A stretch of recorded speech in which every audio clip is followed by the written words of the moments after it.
Protecting margins when demand slows, what it means for your business. Your sales are slowing down. Your suppliers, rent, and payroll, however, are not slowing down. So, should you raise prices, offer a discount, cut expenses, or simply wait? In this episode, we'll do 3 very concrete things. First, distinguish a volume problem from a margin problem. Second, calculate how much sales a price increase can actually cost you before it becomes counterproductive.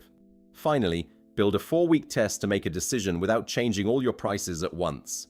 We'll follow Nadia, owner of a 12-person repair shop. This morning, her calendar has more gaps than usual, yet the invoices keep coming in. I'm still getting calls, but clients are taking longer to say yes. If I raise my prices, I'm afraid of losing them. If I do nothing, my margin quietly melts away. Her problem isn't finding a magic formula, it's knowing which variable is actually moving. The number of jobs, the average value of each job, direct costs, or fixed expenses. The context deserves serious attention. In the second quarter of 2026, 64.3% of surveyed businesses in Canada expected at least one cost-related obstacle in the following 3 months. In Quebec, the official report indicated that 32.3% of businesses cited input costs as an expected obstacle. An estimate of 49.7% cited inflation, and 14.5% cited insufficient demand for goods or services offered. Some sectors were even more exposed to price pressures.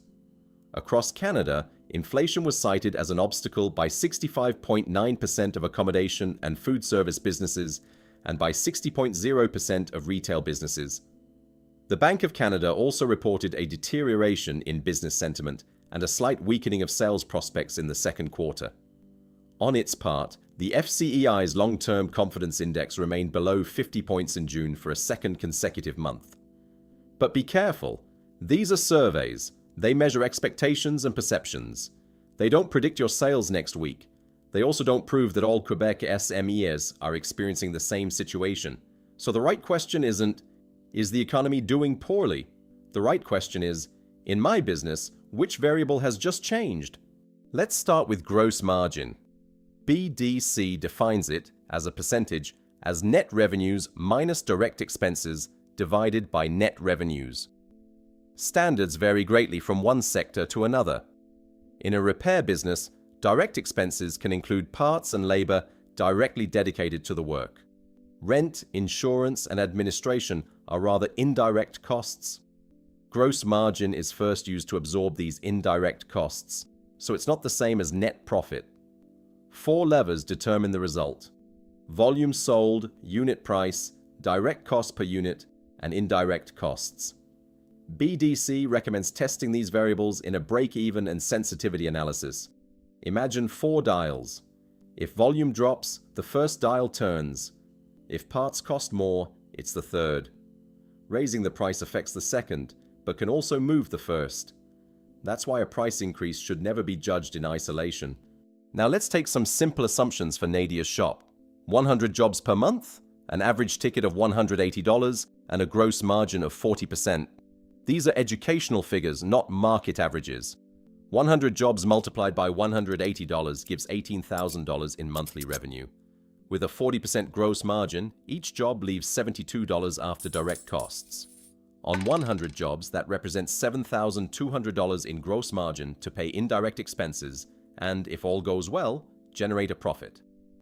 Now suppose Nadia raises some prices by 3%.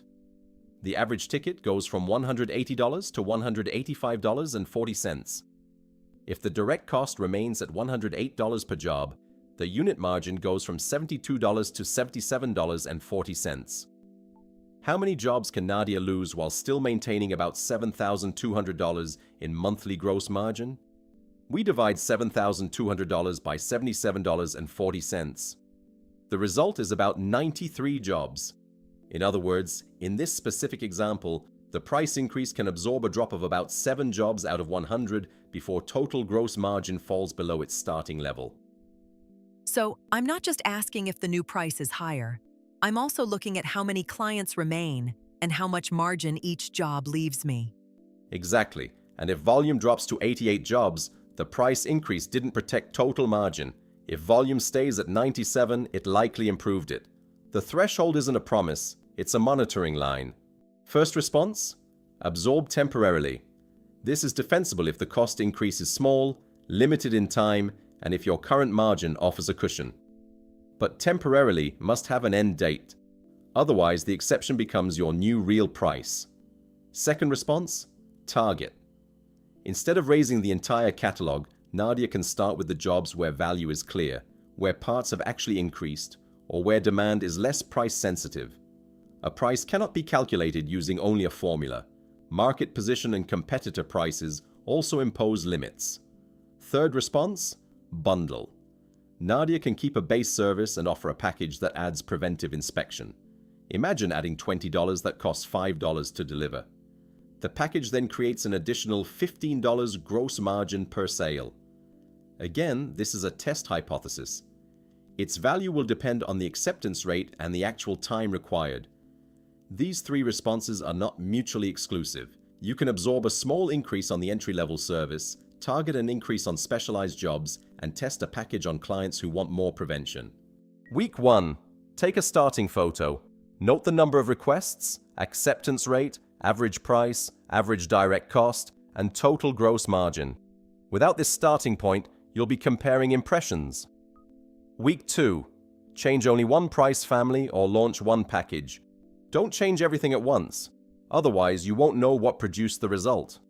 Week 3. Listen to objections. It's too expensive doesn't always mean the price is impossible. The client may not understand the difference, the lead time, the warranty, or the risk avoided. Categorize objections instead of letting them disappear in conversations. Week 4. Compare the same 5 measures. Did volume drop? By how much? Did average price rise? Did direct costs move? Does total gross margin better protect your fixed expenses? And most importantly, is the change still acceptable to your good clients? At the end, choose between 3 simple decisions: maintain, correct, or stop. Maintain if the result is clear. Correct if value is poorly explained or if the volume threshold is nearly reached. Stop if demand falls beyond your limit or if the service takes more time than expected. This calculation does not replace your accounting. Gross margin may look healthy while indirect expenses or cash flow create another problem. A trade business, a restaurant, a professional services firm, and a workshop do not have the same costs nor the same price sensitivity. Also monitor contracts, advertise prices, obligations to customers, and sector-specific rules before modifying an offer. And if you don't know your direct costs by service family, start there. An imperfect but tracked precision is better than a randomly chosen percentage. 2026 data tells us that pressures are real, but they don't choose the right price for you. Your decision comes from your own relationship between volume, price, cost, and margin. This week, choose one product or service. Write 5 numbers on a sheet: monthly volume, average price, average direct cost, unit margin, and total gross margin. Then test a reasonable price variation and calculate the minimum volume that would preserve your total margin. You don't need to guess what all clients will do. You need a clear limit, a small test, and a decision date. That was our episode on protecting margin when demand slows. Measure your volume, contribution, and threshold before changing all your prices. Next time on Impact Biz.